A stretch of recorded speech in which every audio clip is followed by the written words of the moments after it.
IAS institute నిర్వహిస్తున్న all India scholarship exam pass అవ్వండి. 2 years ఫీజులో 50% మాత్రమే పే చేయండి. ఫెంజల్ తుఫాన్ తీరం దాటిన ఆంధ్రప్రదేశ్ ఇంకా వర్షాల నుంచి బయటపడలేదు. ఇంకా భారీ వర్షాలు కురుస్తున్నాయి. మరో 2 రోజుల పాటు వర్షాలు పడతాయని వాతావరణ శాఖ హెచ్చరిస్తోంది. విజయనగరం, పార్వతీపురం, మన్యం, అల్లూరి సీతారామరాజు, విశాఖపట్నం, ఏలూరు, బాపట్ల, నెల్లూరు, అన్నమయ్య, చిత్తూరు, తిరుపతి జిల్లాల్లో అక్కడక్కడ తేలికపాటి నుంచి మోస్తరు వర్షాలు కురిసే అవకాశం ఉందని వాతావరణ శాఖ పేర్కొంది. అనకాపల్లి, తూర్పుగోదావరి, పశ్చిమ గోదావరి, కృష్ణా, ఎన్టీఆర్, గుంటూరు, పల్నాడు, ప్రకాశం, కర్నూలు, నంద్యాల, అనంతపురం, శ్రీ సత్యసాయి మరియు వైఎస్ఆర్ జిల్లాల్లోని కొన్ని ప్రాంతాల్లో తేలికపాటి నుంచి ఒక మోస్తరు వర్షాలు కురిసే అవకాశం ఉంది. తుఫాన్ ఎఫెక్ట్తో ఇప్పటికే కురుస్తున్న భారీ వర్షాలకు రాయలసీమ, కోస్తా జిల్లాలు నష్టపోయాయి. ఫెంజల్ తుఫాన్ ప్రభావం ప్రధానంగా చిత్తూరు, తిరుపతి, నెల్లూరు, అన్నమయ్య, బాపట్ల జిల్లాలపై పడింది. రైతుల పరిస్థితి మరీ దయనీయంగా ఉంది. రైతులు తీవ్రంగా నష్టపోయారు. వరి, పత్తి, మరికొన్ని పంటలకు నష్టం వాటిల్లింది. చేతికొచ్చిన పంట తుఫాను పాలైంది. ఆదివారం ఉదయం నుంచి రాత్రి వరకు భారీ వర్షం కురవడంతో అన్నమయ్య జిల్లాలోని పలు ప్రాంతాల్లో వరి పంట ఒరిగింది.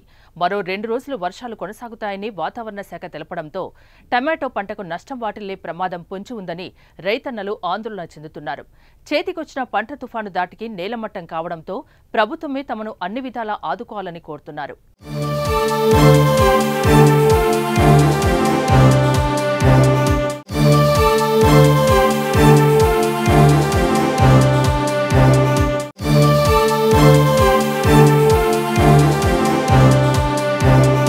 గత 2 రోజులుగా కురుస్తున్న వర్షాలకు తిరుమల ఘాట్ రోడ్లో కొండ చర్యలు విరిగిపడుతున్నాయి. టీటీడీ సిబ్బంది వాహనదారులకు ఇబ్బంది లేకుండా జేసీబీలతో కొండ చర్యల్ని ఎప్పటికప్పుడు తొలగిస్తున్నారు. ఘాట్ రోడ్లో వెళ్లే భక్తులు అప్రమత్తంగా ఉండాలని టీటీడీ సూచించింది. భారీ వర్షాలకు తిరుమలలోని ప్రధాన జలాశయాలు నిండిపోయాయి. గోగర్భం జలాశయం నిండిపోవడంతో డ్యాం 2 గేట్లు ఎత్తి నీరు విడుదల చేస్తున్నారు. కుమారధార, పసుపుధార, పాప వినాశనం, ఆకాశగంగ జలాశయాలు పూర్తిగా నిండిపోయాయి. చిత్తూరు జిల్లాలోని చిత్తూరు, మిట్టూరు, పుత్తూరు, పెనుమూరులో భారీ వర్షం పడింది. కల్వకుంట ఎన్టీఆర్ జలాశయంలో నీటి మట్టం పూర్తి స్థాయికి చేరడంతో నీటిని కిందికి వదులుతున్నారు. చిత్తూరు జిల్లాలో అధికారులు విద్యాసంస్థలకు నేడు సెలవు ప్రకటించారు. భారీ వర్షాల కారణంగా ఎవరూ విద్యాసంస్థలు తెరవొద్దని ఆదేశాలు జారీ చేశారు. శ్రీకాకుళం, తూర్పుగోదావరి, పశ్చిమ గోదావరిలో కూడా కుండపోత వర్షాలు కురిశాయి.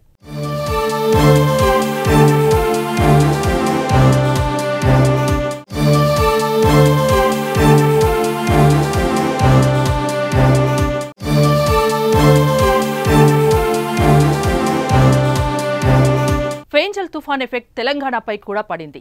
సోమ, మంగళవారాల్లో అక్కడక్కడ మోస్తరు నుంచి తేలికపాటి వర్షాలు కురిసే అవకాశం ఉందని వాతావరణ శాఖ వెల్లడించింది. కొన్ని ప్రాంతాల్లో ఉరుములు, మెరుపులు, ఈదురుగాళ్లతో కూడిన వర్షాలు పడే ఛాన్స్ ఉందని అంచనా వేసింది. ఫెంజల్ తుఫాన్ క్రమంగా బలహీనపడి తీవ్ర వాయుగుండంగా మారే అవకాశం ఉందని స్పష్టం చేసింది. తీవ్ర వాయుగుండం ప్రభావంతో సోమవారం వరంగల్, ములుగు, జయశంకర్ భూపాలపల్లి, భద్రాద్రి కొత్తగూడెం, ఖమ్మం, నల్గొండ, సూర్యాపేట, మహబూబాద్, జనగామ, హన్మకొండ జిల్లాల్లో అక్కడక్కడ వర్షాలు కురిసే అవకాశం ఉందని వాతావరణ శాఖ వెల్లడించింది. ఆదివారం రాత్రి పలు ప్రాంతాల్లో ఈదురుగాళ్లతో కూడిన వర్షం కురిసింది. దీంతో రైతులు ఆరబెట్టిన ధాన్యం తడిసిపోవడంతో లబోదిబోమంటున్నారు.